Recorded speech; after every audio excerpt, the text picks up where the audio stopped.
Hola, ¿qué tal? ¿Cómo están todos? Nosotros somos Digistick y les vamos a hablar acerca de distintos tópicos acerca del marketing digital. Información que les pueda ser útil en su día a día, para sus negocios, sus empresas, y hablarles un poco más sobre lo que no se suele hablar en las redes sociales o por algunas otras páginas web donde se da información un poco menos digerible. Entonces aquí vamos a hablar acerca de todos esos temas y darles un aporte más significativo desde el punto de vista de las ciencias sociales. Sí, bueno, básicamente hoy vamos a hablar, este podcast es de presentación, la temporada 1 que serían visiones del marketing, y vamos a hablar de, por ejemplo, qué es la sociología, la antropología en el marketing, en la mercadotecnia, en la publicidad, qué es eso.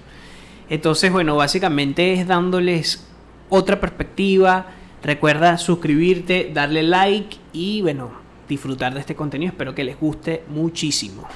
Mi nombre es Nicole Bell, soy la CEO de Digistick y mi compañero... Yo soy Andrés García, soy el encargado del SEO y también el encargado de las finanzas de la empresa, pero también me encargo de hacer algunas estrategias creativas. Bueno, porque cuando uno comienza a veces tiene que abarcar muchas cosas, pero ya tenemos mucha más solidez como empresa y también tenemos mucho de qué hablarles. Bueno, vamos a comenzar con las visiones. ¿Qué otras ciencias componen esto del marketing? Específicamente en el marketing digital. Si hablamos básicamente de las ciencias sociales, ¿cómo nos puede aportar eso? Yo tengo entendido que nos puede aportar de 3 formas. Bueno, realmente hay muchas, pero voy a decir 3. 1, conociendo al consumidor. 2, conociendo la cultura del consumidor. 3, con la data analítica o la analítica de data. Y, bueno, esos son como los 3 pilares. Por mi parte, podría aportar de que con herramientas de las ciencias sociales, herramientas metodológicas, podemos conocer un poco más cómo se comporta la sociedad del consumo, que es lo que estamos viviendo en la actualidad. Podemos hacer investigaciones de mercados un poco más profundas, que no solamente traten de mostrar un producto o un servicio en específico, sino conociendo las necesidades a fondo o los gustos y preferencias del consumidor para poder aportar o exponer al mercado digamos, un servicio o un producto que les sea útil a las personas. Es lo importante también de las investigaciones de mercado, es la parte de la segmentación, ¿no? Tenemos muchas herramientas con las que podemos exprimirlas, digamos, de esta manera para poder conocer mejor la segmentación del mercado y que no se limite solamente a preguntas que podemos ver en Google Ads, que solamente, o en Facebook Ads, perdón, donde solamente te dan un target específico de segmentación, sino que podemos ir un poco más allá. Claro, ahí vendría lo de la Big Data. Por ejemplo, la data analítica, o cómo nosotros podríamos contemplar todos estos datos que a veces son caóticos y digerirlos más fácilmente. Entonces, bueno, son muchos los enfoques, las ciencias que ayudan. También está la economía, que nos puede permitir ver la parte más cuantitativa. Y la economía se relaciona directamente con el marketing, porque claro, es la parte, fue economista. Y la oferta y la demanda que pueda generar un producto con respecto el retorno a la inversión. Exactamente. Es como más lo digerible. Exacto. Pero muchos estaban pensando, o de hecho hay muchas personas que creen que las ciencias sociales son eso y ya, son antropólogos y sociólogos y a ya. veces ni siquiera se sabe muy bien, pero vamos a poner ejemplo. Por lo menos si sabemos las historias de las campañas exitosas, podemos saber qué le funcionó a estas empresas y podemos saber qué no les funcionó, a qué empresas no les funcionó y cómo aplicarlos a los contextos actuales. Eso es una forma también de igualmente hacerlo. A partir del análisis claro. de la sociedad, tanto político como económico,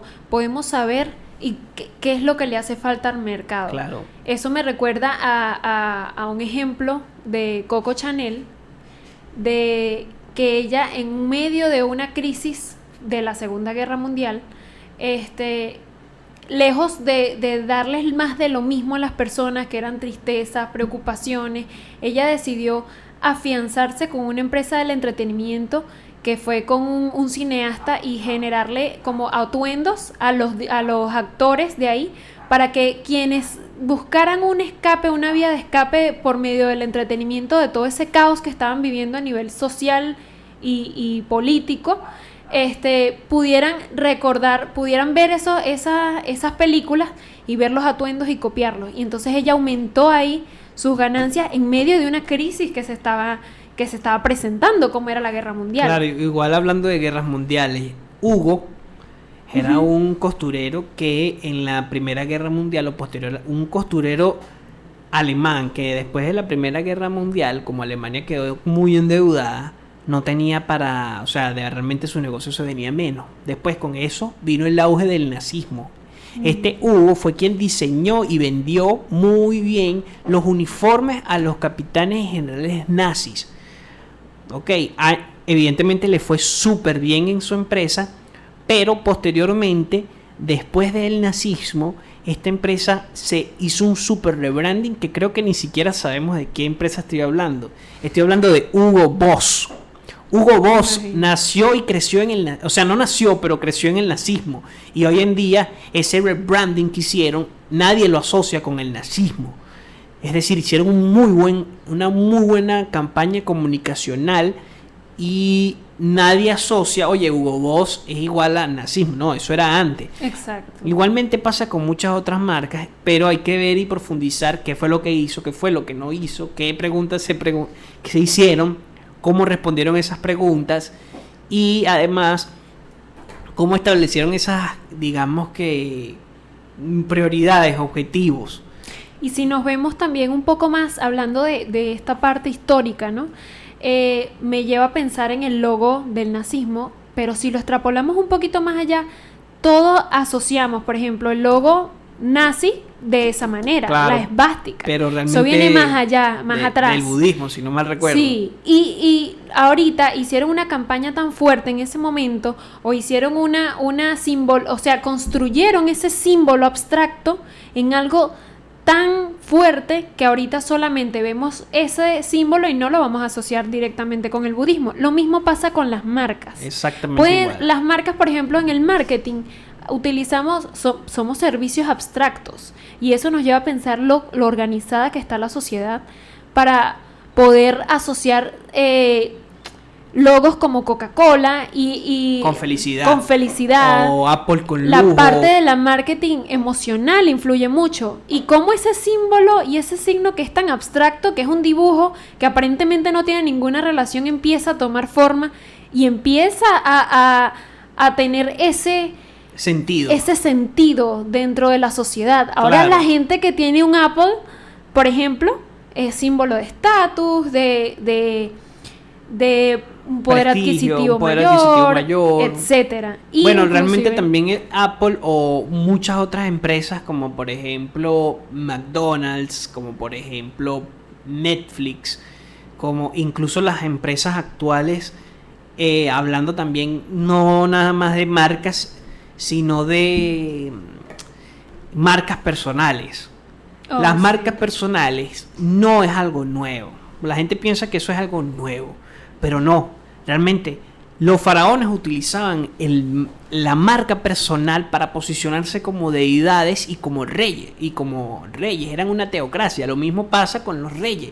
Es decir, ellos utilizaban artilugios como storytelling, como fake news, para agarraban y decían las epopeyas, le decían a los escribas, miren, necesito que escriban estas epopeyas y que digan que yo solo eliminé un ejército, cuando era mentira, y eso generaba toda una serie de sentidos. ¿Qué pasa hoy día? Hoy día estamos más acostumbrados a eso porque la cantidad de mensajes publicitarios aumentó de 1000 posguerra a más de 10.000, incluso hubo un momento en que llegó a 5.000, ahorita no sé cuántos mil son, pero sé que más de 10.000 son. Entonces, claro, ahorita estamos más susceptibles a todo este tema, todos estos tópicos, pero evidentemente el marketing o ese mercadeo de conocer, podemos hacer la analogía en que en un momento pasado lo implementaron de una u otra forma. Sí. Hoy en día quien tiene la capacidad, o sea, pensando aquí abstractamente, quien podría ser parecido a lo que hizo la estrategia de un faraón es alguien como Elon Musk. O sea, mucho de lo que se dice él que es mentira, seguramente. Pero él creó esa marca para tenerlo como un símbolo y toda esa serie de cosas que le atribuyen. Puede construir un mito. Lo mismo pasa evidentemente eso pasa mucho con los políticos, pero también con los empresarios y con las marcas personales, los influencers. Las marcas personales se forjan en torno a eso. Primero tienen que construir un buen mensaje de su identidad, algo, y a abrazarse con ese tono comunicacional. Entonces es muy interesante todo lo que puede aportar las ciencias sociales, que sería como uno de nuestros valores, es decir, es como una de nuestras propuestas de valor como agencia. Claro, ir un poco más allá, abarcar, o sea, extrapolar la parte de las marcas que ya son bien conocidas, como ya la hemos comentado, pero extrapolarlas a la parte más histórica para conocer un poco más cómo la sociedad o cómo las personas siguen o se afianzan ante esas campañas o ante esas personas en cuestiones de marca personal que les impactan, pues, y que se vuelven seguidores. Claro. Pero también... ¿Por qué lo hacen? ¿Por qué siguen en ese? O sea, ¿qué les aporta? Porque en la actualidad hay un sinfín de marcas en la actualidad, por ejemplo, que de marketing, por ejemplo. Hay muchísimos en redes sociales, vemos una infinidad de expertos en marketing. Bueno, no nada más de marketing, de todo. Esto es por pero poner un ejemplo. Yo entiendo el ejemplo, ¿no? Claro. Pero hay de todo, la digitalidad dio como una oferta. Fitness, de todo, cualquier cantidad, no solo de productos y servicios, pero porque todos tienen una comunidad en todas estas áreas, porque siempre tienen un valor agregado, tienen un símbolo o tienen un tono comunicacional que le llegan a cierto tipo de personas, que a cierto tipo de personas les gusta más ese contenido que a otros. Claro. Y por eso es que es la importancia de conocer o segmentar bien el nicho de mercado al que se quiere llegar para poder tener cabida dentro de ese Claro, porque también en mundo. La digitalidad, y eso es algo que también me gustaría tomar en cuenta, nosotros, la propuesta de valor o sea, estos temas o ciencias que sustentan al marketing y que pueden aportarle otra cosa es, vivimos en un mundo lleno de muchas marcas, muchos mensajes, ¿verdad? Pero nosotros podemos ver varias aristas, es decir, en vez de verlo por cada una de las aristas, verlo desde diferentes puntos de vista y tomar un poco de Big Data, un poco de semiótica, un poco de sociología, un poco de antropología, un poco de economía y psicología, y mejorar, por lo menos tener conciencia o saber cómo enfocar una campaña creativa a nuestros clientes. Claro. O saber cómo comunicar mejor un mensaje a una comunidad específica, o entender qué tipo de mensaje gusta más, porque a veces uno tiene una idea, no, este es el mensaje, y se hacen unas encuestas, pero esas encuestas no son certeras, es decir, hay mensajes que no capta el encuestador, porque la encuesta ya tiene una tendencia, son tendenciosas a dar un mensaje. Por eso es importante, y esta es otra de las herramientas metodológicas que aporta, por ejemplo, la sociología, que vendría siendo, bueno, nuestras carreras de las ciencias sociales, ¿no? No, pero la sociología en específico, porque yo digo los focus group. Cuando vas a hacer marketing, por ejemplo, un rebranding, y tú quieres conocer cómo va a ser mejor aceptado por la audiencia, lo mejor no serían encuestas por lo que estás comentando, porque habría un sesgo metodológico, unos errores ahí de que pueden ser preguntas cerradas, y las preguntas cerradas o dicotómicas nos suelen dar esa profundidad que uno Claro, desea, esas preguntas, ¿no? Sí o no. Realmente, nos fuimos muy allá, hay que aterrizar. Esas preguntas, sí o no, pueden ser tendenciosas. Por ejemplo, ¿te gusta el color gris? ¿Te gusta más la Big Mac o la Magnífica? Sí, sí, más o menos. Entonces ya hay un intento. Desacuerdo, totalmente de acuerdo.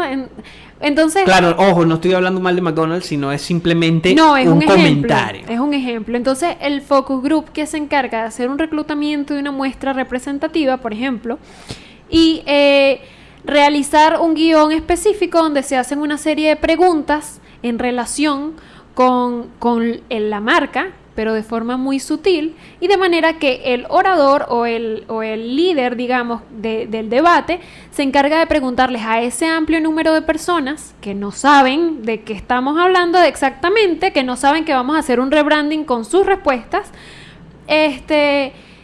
ir conversando, ir sacando información. ¿Por qué te gusta más esto? ¿Qué color te parecería mejor para esta broma? ¿Qué de este producto, qué te parece? ¿Con qué lo asocias? Si fuera ahí es donde viene el tema de un poco de la humanización de la marca, que es lo que cala mucho en la actualidad. Hay una cosa que me gusta también, es por ejemplo, que a veces lo dejamos de lado. Que no es que a veces lo dejamos, sino que a veces se deja de lado, mayoritariamente, porque si bien es cierto hay muchos intentos de rescatar estas visiones de las ciencias sociales, claro, es por ejemplo el hecho de que cuando tú lees o cuando tú escribes, o cuando tú haces una encuesta, unas entrevistas a tus consumidores, saber cómo habla, cuál es el discurso, no a nivel cuantitativo, sino el discurso, qué palabras dicen, cómo las dicen, con qué tono las dicen, y a partir de eso saber cómo mejorar, por ejemplo, el copywriting, la escritura, cómo yo me voy a comunicar con ellos. ¿Les gusta más me encanta, I love it, o no sé, cualquier otro eslogan? ¿Le gusta más el rojo con un tono blanco o el rojo con un deje amarillo, o cómo?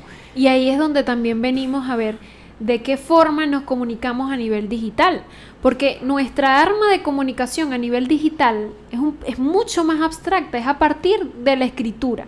Sí. A partir de la escritura es como leer un libro, uno se extrapola y se imagina que es el personaje y va consultando todo, pues viendo desde otra manera. Por ejemplo, si uno entra a una página web y uno ve el About Us, el sobre nosotros, y ves que están contando una historia, nosotros crecimos acá en este ámbito, y empiezan a hacer un storytelling, uno va a conectar mejor con esas personas porque vas a sentir que los conoces. Claro. Y si revisas sus redes sociales y te hablan como si estuvieran cerquita de ti, uno se va a pegar y va a sentir más confianza en seguir interactuando con esa marca porque te sientes identificado. Entonces, la importancia ahí de conocer también al público es eso que estás comentando, ¿no? Que claro, saber conectar con ellos y saber en qué tono de comunicación les puede llegar mejor el mensaje. Hay un libro que se llama Storybrand, que habla de eso también.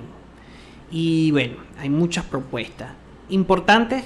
Si tienen alguna pregunta, algún comentario, pueden dejarlo abajo con respecto a inquietudes. Sé que a veces opiniones también es importante. Recuerden que estamos abiertos a cualquier tipo de consulta.